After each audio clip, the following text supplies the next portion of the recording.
de otros animales y de sí mismo, requiere plantear una especie de unidad, un guía, alguien que obedeciendo mande, obedeciendo al cuerpo y a las fuerzas del cuerpo mande, o sea, guíe el cuerpo como si fuera una especie de unidad, y a esa unidad no le conviene porque separaría a la conciencia, que es la unidad, de su propia tarea, que es en Nietzsche la sobrevivencia, y no de la especie, o no únicamente de la especie, sino del individuo, ¿no? Para poder sobrevivir no podemos estar tratándolo todo a la vez, necesitamos orientarnos en una sola cosa. Para orientarnos tenemos que ignorar, para orientarnos tenemos que desconocer. Lo que hacemos es desconocer las voluntades del cuerpo, y solo así funcionamos.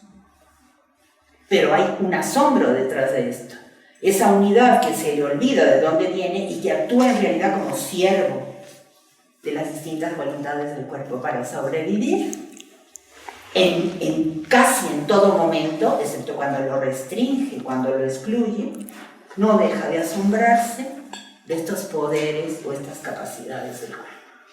Entonces Nietzsche dice, sí, entendemos que para vivir todos los días tenemos que vivir sin escuchar al cuerpo, pero se trata de que en un momento dado detengamos el camino, nos sentemos y pensemos, al igual que lo hizo Spinoza en su momento, de qué es capaz el cuerpo, porque en eso reside no solo la supervivencia, es decir, esta fuerza de seguir perviviendo a nivel individual o como especie animal, sino también la supervivencia entendida como invención, es decir, una supervivencia a otra, no vivir como hemos vivido hasta ahora, sino tener la posibilidad de modificar a nosotros mismos todo lo que nos rodea y todas las experiencias que nos pueden llevar a un porvenir otro, ¿no?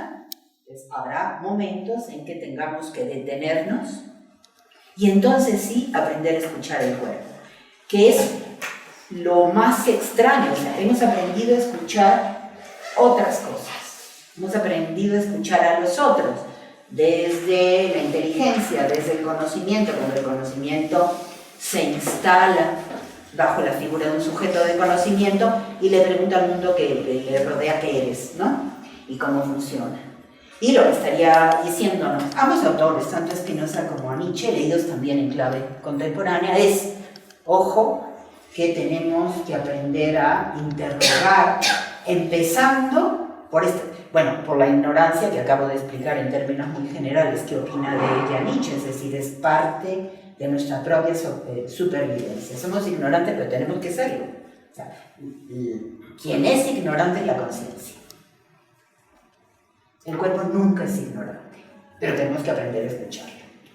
Y por lo tanto tenemos que responder primero a este ejercicio de asombro, ¿no? ¿Qué quiere decir?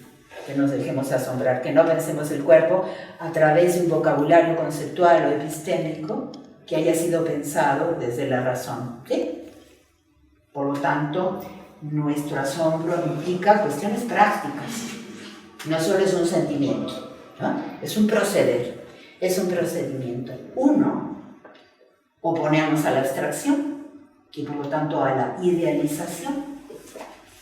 Otro, igualmente importante, a la idea de tiempo y espacio pensada de una manera racional, como dos dimensiones separadas. Y la siguiente, que me parece igualmente importante, oponernos a la idea de causalidad. No todo conocimiento, no toda práctica puede ser interpretada o entendida a partir de la causalidad, es decir, de la figura causa-efecto, que tiene un funcionamiento mecánico, si quieren ustedes, o funcionalista. Y por lo tanto, enfrentarnos también a la idea de que hay un progreso marcado por la humanidad y que pertenece a la historia de Occidente.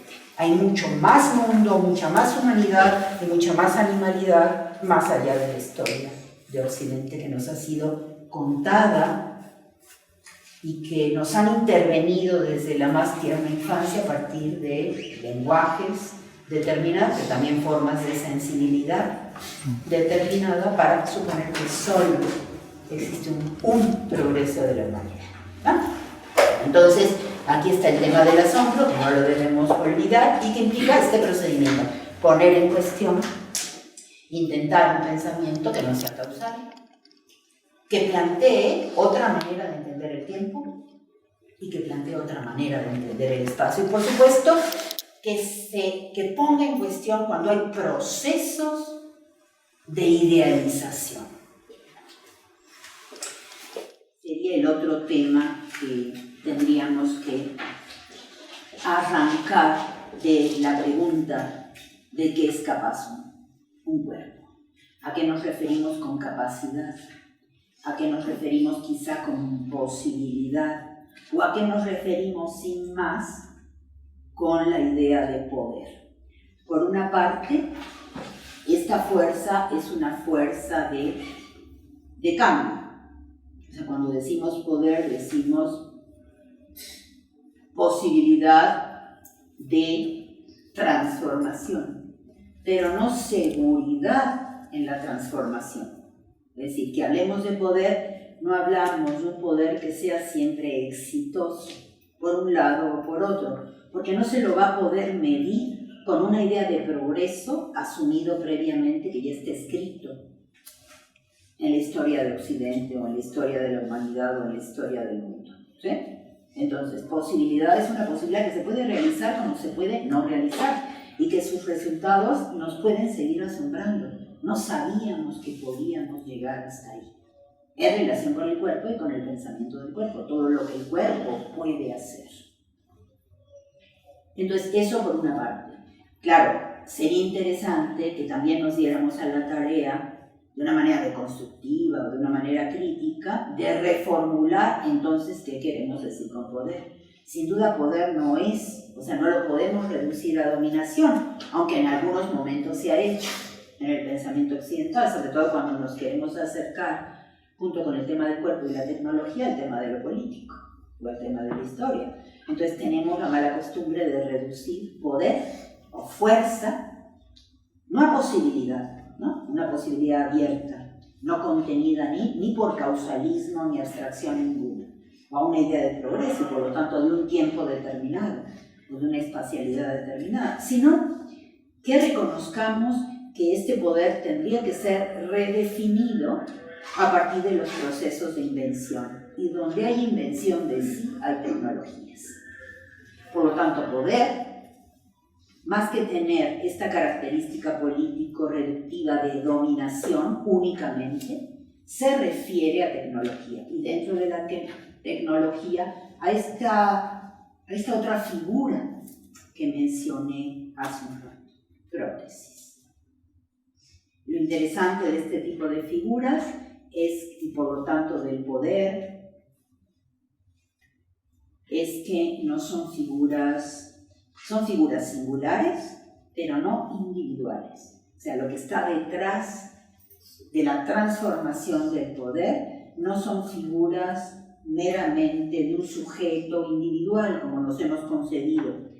Un sujeto que funciona, que tiene cuerpo, pero lo hace siempre orientado por la razón, por el pensamiento, por la verdad o, finalmente, por la conciencia. ¿Sí? Entonces, esta figura del poder es un poder, vamos a llamarle así, no sé si la palabra exacta sea diluido en lo colectivo, ¿sí? O, si quieren ustedes, desplazado hacia lo colectivo. Pero lo interesante, ahí lo podríamos seguir pensando, es que hablaríamos de un poder o de una tecnología no, en el viejo sentido del término, no inventada por un individuo y luego corroborada por una cierta socialidad, mediante una figura, por ejemplo, de una patente, si quieren ustedes, sino que más bien pensaríamos en una invención que es primero invención de sí, y ese sí no es un individuo, de la propia animalidad. Y la animalidad es lo colectivo, la animalidad es lo múltiple. la idea de que a diferencia de la conciencia que se piensa desde un origen único, de un principio en el tiempo y sobre todo en el espacio único, la figura, por ejemplo, de un yo o de un sujeto que piensa, ¿sí? Es decir, la figura de la unidad, que es una abstracción, insisto, que es una idealización. El cuerpo es múltiple, y el cuerpo es múltiple de muchas maneras. No solo porque hoy sabemos que cada uno de los cuerpos en los cuales habitamos está hecho